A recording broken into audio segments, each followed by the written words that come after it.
Welcome to Making Stuff, the podcast about people who make something out of nothing. I'm your host, Eliza Thibault, a musician and journalist who spent years producing creative projects from scratch and paying attention to how things actually get built. On today's episode, we're sitting down with Boulder, Colorado-based entrepreneur, government contracting expert, and fellow podcast host, Mike Shanley. Welcome, Mike. Eliza, thanks a lot. Congrats on the new podcast. Excited to be on the first season. Thank you. I appreciate it. So tell us how you got into the world of government contracting. And of course, you're the host of the GovDiscovery AI podcast. Yeah, so I got into it through Peace Corps. So 20 plus years ago, I was in Peace Corps in Ukraine, in Eastern Ukraine, near the Russian border in Kharkivska Oblast. And after that, worked on a lot of State Department, foreign aid, national security contracts in DC at a government contractor. And from there, the last 13 years have been running my own companies in the government contracting space. Our mission has always been to help clients win contracts with the U.S. government. We've worked with over 100 clients across the State Department, formerly USAID activities, and the Department of Defense, now the Department of War. And been doing that, for about 13 years. And then, we're excited to get into the podcast too, and kind of how that plays into it, and what I've learned about how to start up a podcast. Yeah. So I definitely want to get into that. I mean, at what point did you decide to create a companion podcast, and what was the motivation behind it? Yeah, so this goes back, I guess it'd be 5-ish or so years, started doing webinars and was trying to get senior government officials to come talk to us. Then we posted to our LinkedIn connections about, hey, this either administrator of whatever, undersecretary of whatever is coming on, or retired ambassadors coming on. And we got some people on there. We definitely got interest from the audience of, yes, we're interested in this. But I found when we messaged people about coming on a webinar, it was kind of like asking them to do something. Yeah. And it was like, it wasn't a great response from the guests. And so we would be messaging people, following up. Yeah, maybe, okay. Maybe ones that really knew me, wanted to help me out, would come on as like a favor. As soon as we switched to a podcast, the government would start emailing us about, hey, can we get on your podcast? The CEO of UNICEF USA's team messaged us, hey, can we get on your podcast? Really, the only difference was we were now on Spotify rather than just a LinkedIn or Zoom stream. Yeah. Wow. That's crazy, because probably a lot of the conversations you were having were of a similar nature, but it's just like the name of the format. There's still despite the saturation of podcasts out there, there's still growth opportunities. There's opportunities for niche podcasts, and there's still kind of a cool factor about being on it. A lot of our guests are still, there's like, Mike, this is the first time I've been on a podcast. What should I be doing? Yeah, for sure. I know I heard somewhere that even though there is a proliferation of podcasts, there's a lot of podcasts that start and have good intentions, but then stop. So, those ones are kind of phasing out while new ones are coming online. So there's a portion of each of these podcast episodes called How Do You Make What You Make? So I'm going to ask you, how do you make what you make? So how do we make the podcast? We make the podcast, we use the Riverside platform. We find that is the most effective, streamlined way to do the conversations. That is, in a way, the easy part. Probably as you're finding out, the hard part is finding the guests, figuring out what to talk to them about, and then finding and growing your audience. So how do we do that? First of all, we learn about what does our audience want to hear? Who do they want to hear from? What do they want to hear us talk about? And then we go find the guests that can do that. The challenge, I think, more of the time is just in reaching out to people, engaging through LinkedIn, talking to people in person.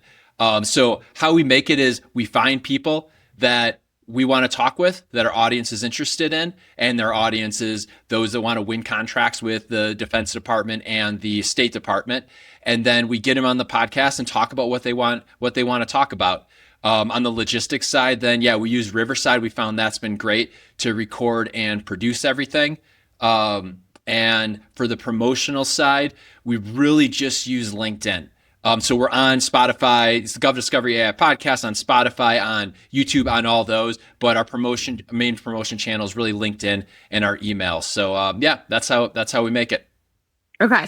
And did you, I mean, your audience is pretty niche, I would say. So, do you see that as an asset or more of a challenge? Yeah, so I see it as an asset. I think that's a thing to think about for starting a podcast is what's your goal? Is your goal to monetize the podcast or to use the podcast for something else, to monetize some other consulting service, book you're selling? Or are you just set in life financially and you just want to talk to interesting people and you don't need to monetize it at all? So if you want to monetize it as for revenue, then you need to grow the audience and have something pretty significant. A general number I hear is you want to be at least 1,000 listens, downloads or something per episode before you can even start talking about that. I know a fellow podcast here in Colorado that does small businesses. I don't know exactly their audience, not huge, but I think a couple of the local banks are interested because it connects to the businesses in their area. So they were interested in sponsoring it. The other way to so for us is we're looking at if we get hundreds, couple thousand per episode. If you compare it to Taylor Swift, that's not huge numbers. If you think about Eliza, you have a 1 hour keynote to 1,000 people. Okay, now that's a different way to think about it. What's that sponsorship cost? What's the value of that? That's more the way that I think about our numbers because it is such a niche audience. And when you're booking guests, I suppose, are you having to sort of sell them on that? Like, hey, I would really love you to come on. This will be a big boost for your business and help you out, or are they more just coming to you and thrilled to join just because it's, as you said, there's the cool factor of being on a podcast? It's a little in the middle. It's what you said is what I thought it would be. I thought I'd be going to guests and saying, oh, here's where we're at. Here's where we're growing. Here's all our numbers. Here's the demographics of everything. Yeah, here's all the metrics. And yeah, exactly. I really thought it would be that. I would say it's less than 5% of the guests really even ask that question. So good story. We got, I wanted to get this guy, General Casey. He was the former chief of staff, so Joint Chiefs of Staff of the U.S. Army. He's associated with my grad school. I went to the Corbell School of International Studies at University of Denver. So I wanted to get him on the podcast. Knew I could kind of go through the network, maybe eventually get to him, maybe get him to come on. But there's a lot of emails there and something, might not work. Then I saw he's coming to speak in person at Denver on this panel. This was years, maybe 2 years ago. And so I was like, great, I'll just go talk to him there. So I showed up an hour before the panel and just kind of hung around until he showed up, went up to him and Eliza exactly that. I'm like, okay, I'm going to have to sell him. Here are the numbers, We're not the whatever big Joe Rogan or whatever podcast. Maybe he'll want to come on here. So I said, General Casey, I'm Mike Shanley. I host the GovDiscovery AI Podcast. Would love to have you on. Happy to talk to you about it. He was like, yeah, sure. Sounds great. Here's my card. I was like, oh, okay. This is supposed to be years down the road, and then I checked. I'm checked. I'm like, wait, is this a real email on here? Is this okay? It says okay, yeah. I was like, all right, thank you.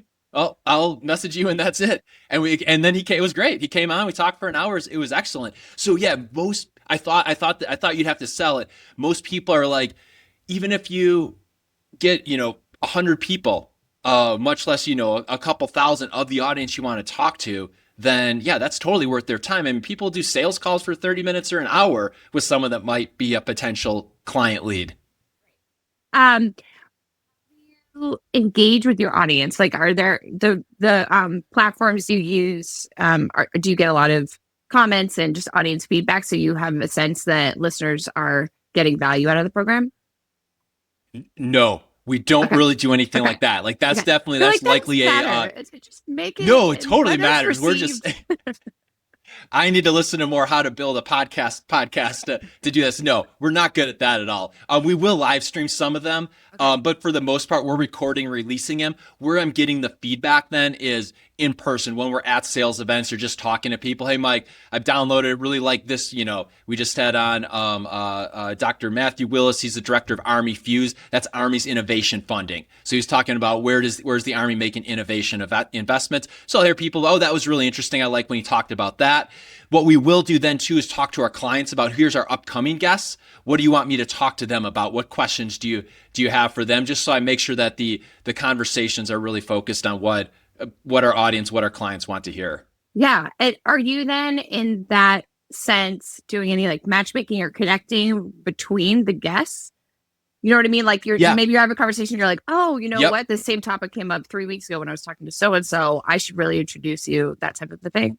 Absolutely. That's what I found. We do like, we get on 10, 15 minutes before the show to kind of talk with the guests. If it's more senior level, definitely a current government official, we'll have a whole prep call with their comms team and testing it out and all that stuff. Yeah. But on that, we'll have a little informal conversation. Hey, what are you working on? What are your priorities? What's next? How can I help you out? And yeah, always, sometimes our clients say, hey, Mike, we really want to connect with this government official. When you talk to them, can you ask them about this and see if they're open to us getting an intro? Or there's another guest that we'll connect them with, or some of the guests are, maybe retired generals that we work with, and we'll say, oh yeah, our client might want to work with you. Let's talk about that opportunity. So yeah, those informal prep calls are not just let's make sure the audio works, but also learning, are there other things offline that we can make connections on that maybe we don't want to talk about on the live recording. Right. You mentioned being on site at an event. To kind of introduce yourself, but you also record a lot of these episodes at events rather than just on Zoom or, having people come over to an office or something like that, right? Yeah. I would say most of the ones we're recording now are virtual through Zoom, through Riverside, through a platform like this. But we will do some in person. Yeah. What I find an interesting thing or a good thing to do with the in person, or one thing I found is a good way to get access to higher level guests. So we've interviewed 3 Nobel Peace Prize recipients on the podcast. Each of them were keynote speakers at some other event I was associated with. And I was going to be there, so I just messaged the organizer. I was on the board of one of them. Knew the organizer for another. It's like, hey, can I show up a half hour before they go on stage and interview them in the green room? Every time they're like, yeah, absolutely. Talk about our comp. That would be great. So like they're already there. You're doing them a favor by putting that guest on a podcast, and you get to meet a Nobel Peace Prize winner. Yeah. So I think those are interesting ways to, again, that person, there's no way they're going to email me back. I don't even know how to contact one of them. But when you see them speaking somewhere, it's like a little value add that you can, in some cases, bring to the organizers. Yeah. So for someone who's listening to this, it might be thinking of starting up their own podcast. It might sound daunting to go on site and, record in this high pressure situation. Like, how can you talk about the equipment that you use, which I personally know because you shared it with me and I've been using it on this podcast. Yeah. But for those who don't know. Yeah. So for recording virtually, I have a little setup, and I'd have to maybe we can put in the show notes. I'll have to look up what the actual brand name is though, and just use my iPhone, and it'll be a setup with the iPhone. It's a little microphone on top of that. And it works better if there's a second person, just so you can start record, because you got to press play, go on the iPhone, and have another person there. So if it's a conference, get one of the comms people, the marketing people to come there, and they should sit there and make sure it's still recording. So you don't want to miss the record button and then have the whole conversation and realize you didn't record anything. The audio is not going to be as good. You're going to need to do more editing. Every time it's been at a hotel, it's never been in a podcast studio. If they have that, absolutely do a podcast studio. If they don't have that, you're just going to have more HVAC sounds and things in the background that clean up fine. The cool thing though is you get to meet the person. So there's a lot of people on the podcast who I've never met in person, but you do get to meet the person. You get some pictures, and again, have some more of those offline conversations with them. But for just getting started with it, Riverside is I think there's a free version. I think we pay $30 or $40 a month for unlimited access to it. And again, it does pretty much everything. And then there's Libsyn that we use to then put it onto Spotify and everything. I think that's another $20. So definitely for maybe 50-ish bucks a month, you can have your whole podcast studio running virtually. And then for guests, just message people. Just message people online through LinkedIn, whatever platform you're engaged with, and see if they want to come on. I think you'll find, people are pretty interested. Eliza, I know this is season 1.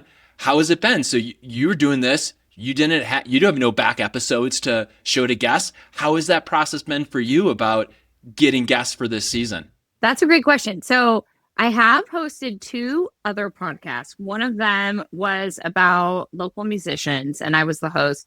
The other one, I was technically the host, but it was really musicians talking to each other about songwriting. So it is helpful to say that, I've hosted other podcasts when introducing myself, but say I had some concerns about, do people want to be on a podcast that doesn't exist yet? Like there's no actual metrics to look at, right? But by and large, people I've reached out to were enthusiastic about being on it. I think, those guests who already know me, want to support me, but they also want to amplify what they're doing. And then, of course, I have some guests who I've never met before and will meet, on the podcast, which is exciting. But I think kind of what you were saying about the coolness factor, it's something that might break up an otherwise boring workday. Like, oh, I got to hop on a podcast. I'll see you in an hour, And so who doesn't want to see their name pop up on the Spotify feed? Like, that's cool. Right. And I think it's something that could build momentum and kind of snowball as it goes along. Each conversation that I've had with a guest hopefully has been helpful for them to share their message and their product and their creative process, but has also been helpful for me to just think about opportunities I might not have thought about, or just aspects of creative processes. It's kind of opened up my horizons, and I could see how putting more, once these episodes start rolling and, I'm engaging listeners on social media, that it could just kind of build into a larger and larger thing, which is exciting. Yeah. And I would say a thing that I have not like fully engaged, but another thing to do is then once your guests come on, they have a great experience, going back to them and seeing who else to bring on. Yeah. So again, my focus is all defense, foreign policy, national security. So, if you were starting out in this space, maybe there's one retired ambassador, that's your only connection of any kind. So you get them on the podcast, you talk about it, and they say, hey, they're going to know another ambassador. And then maybe eventually get to current ambassadors. Now you get into, undersecretaries, or new political appointees that really want to talk about some new priority. And that's kind of how you like build the, at least the caliber, the quality of the guests. Yeah. Is that something you found yourself doing at first? Yeah, definitely. Okay. Definitely. Okay. And that's something I will now share with, hey, if I see a admiral or general at a conference, or messaging them on LinkedIn. I find that can be effective now that we do have, I didn't even check before that, we're around 70, 80-ish, I think, maybe 70 episodes, letting them know, we've had on the former chief of staff of the U.S. Army, retired generals, Nobel Peace Prize winners, plus a lot of people from industry, the prime contractors, and then new innovative partners. So of course, now that we can say that, it adds a little more legitimacy. But going back to your first question, I kind of just put that up front. Maybe those are follow-up questions they would have, but I also don't know if that's that important. If I just went and said, hey, GovDiscovery AI Podcast, we've got people interested in foreign policy, I bet you a lot of people would just come on that. Yeah. How integral is the word or the term or the abbreviation, the acronym, I guess, AI in your company name and in your podcast name to attracting interest, given that AI is such it's not a buzzword. It's just a massive technological revolution that we're experiencing right now. Yeah, I really thought that it was like almost a throwaway in my mind. Really? Oh, AI, everyone's AI. You're just doing that, and I've been surprised that people like not everyone's doing AI. Not everyone's using AI at their company or in their business or with their whatever their work is. So I'm finding it actually is really interesting. I think that's actually, we don't focus as much on the AI in the podcast. We focus more on what are the Defense Department's priorities? What are the demand signals if there's military action in Taiwan? What are you going to need to do?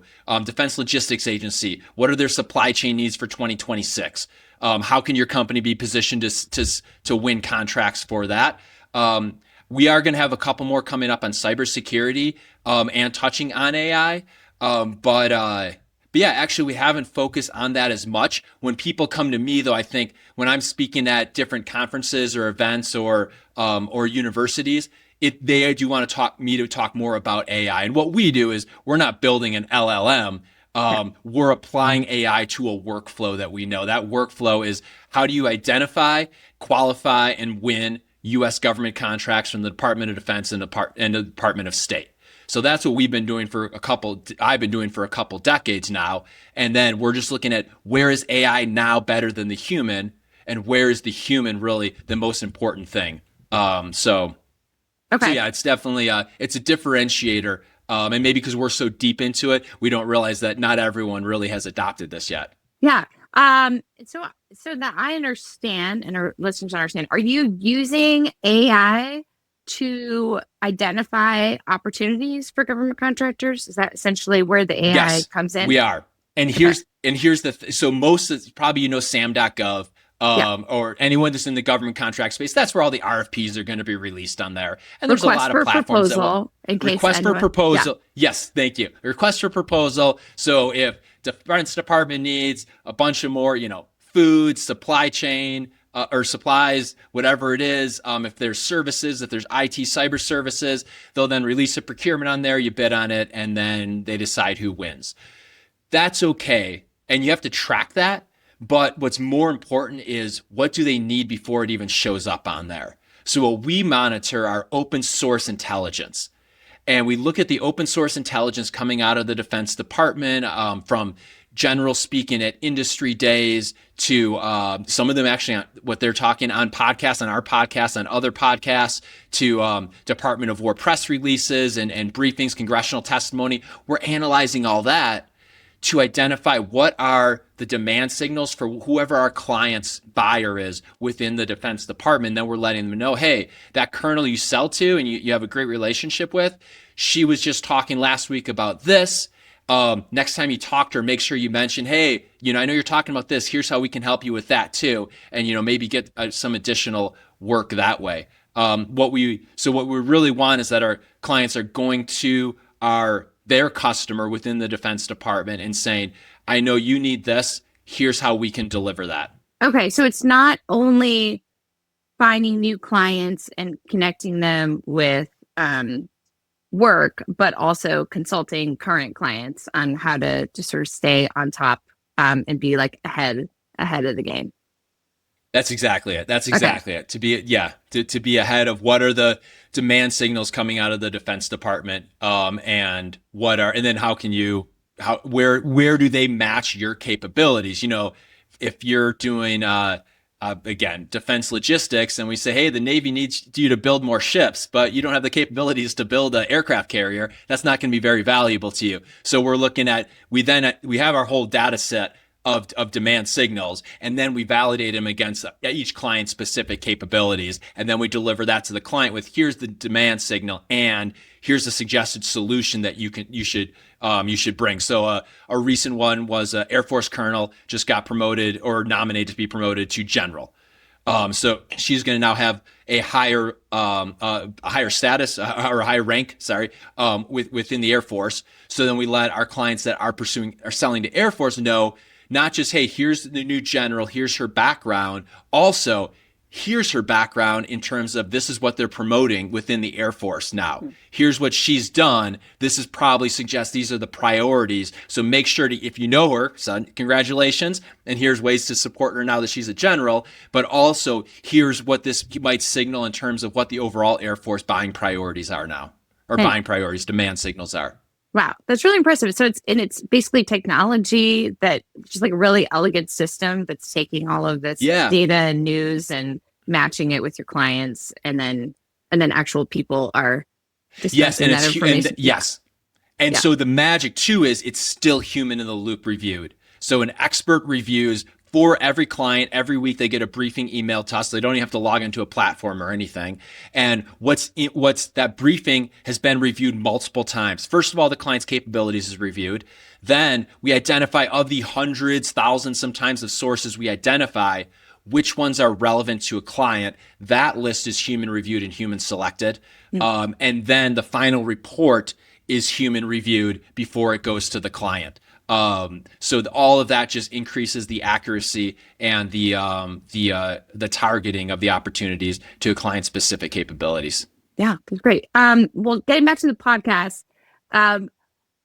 is there a point when you kind of felt like you had imposter syndrome? I mean, that first episode or two, if you'd never hosted a podcast before, did you have any doubt as to whether you could or people would even respond to you?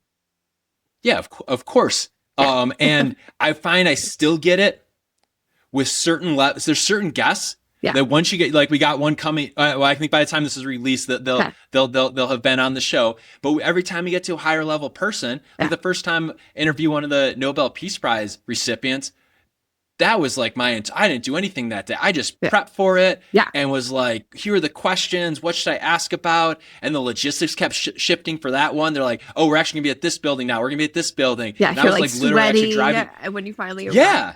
But then you got to show up and you got to do this. You got to pretend like, oh yeah, everything's normal. And because no one wants to hear someone that's like nervous and hyperventilating, try to host a podcast. So yes, definitely. But now then the next few after that, I felt more calm. But again, this upcoming guest is going to be a new like level up for us, for government officials. And so I'm like, okay, I'm going to clear my morning before that, make sure maybe get on a half hour before everything, test out everything, double check the questions. And I'm sure, and I haven't gone back to listen a lot. I'm sure on some of them, if I went back to the early ones, it would probably be almost borderline embarrassing for myself. Like the nervousness, everyone listening to this should dedefinitely go and listen to them, but I'm not going to go back and listen to the early ones. If you have some free time, go back and listen to early episodes. Yeah, the recent ones are better. What do you have any advice for new podcasters who are dealing with that? Like they get in the room and they're sort of freaking out in their head. Yeah. I mean, I would say you can be transparent about it. I would say maybe to the guest, not like don't lean on them for emotional support, but letting them know, hey, this is really cool. You're the biggest guest we've had on there. So I'm excited to have you. And that helps. Anyone that comes on this too is going to have like, well, I shouldn't say anyone, but a lot of them, they got an ego too. And like, they don't mind you saying that you're the biggest guest that they've had. The other piece, So I would say with that, I mean, just acknowledge it and then do more of them. It's actually, I listen to a lot of stand-up comedy too. One thing that when you listen to stand-up comedy podcasts, they'll say is, if you're a new comic, the best thing you can do is just go do stand-up comedy. To get your 10,000 hours in of that. Go do every open mic, do 2-3 open mics a night. Just keep doing it. And then you just get much more comfortable with it. I definitely realize now, like my heart rate's lower before each episode starts and I'm just kind of ready to go and having a good conversation with the guest, as opposed to being like really like nervous, leading up to it. Yeah. That's great advice. Do you recall any big challenge with the podcast? Any day where like things did not go well, maybe the tech didn't cooperate or the guest failed, or your mind went totally blank when talking to someone who's really, that important. Yeah, exactly. Yeah. It's the biggest challenge has been we live stream some of them. Ooh. And when that guest hasn't, it's 1 minute before it's going live on LinkedIn or whatever. So that's a reason not to live stream them. The reason to live stream is your audience engagement. Yeah. You can engage with people live. So I would think about, there's a stress level to that as well. Yeah. Some we live stream, some we don't, but it definitely takes a little more focus. And if it's a guest you think might reschedule, it's probably best just to go ahead and record it. So that's been the most stressful ones, are the live stream ones where the guest hasn't logged on and it's a minute or so before you're going live. Yeah. What are your longer term goals for the podcast? The longer term goal is to keep growing it and to, we don't have anything specific right now, but it can definitely turn into in-person events, either recording podcasts in person or, it's growing the brand. Right now, it's really, we want to be the thought leaders for U.S. defense contracting. So the thought leaders for anyone that wants to pursue contracts with a $1 trillion, maybe next year $1.5 trillion U.S. Department of Defense market, that we're the thought leaders for that space.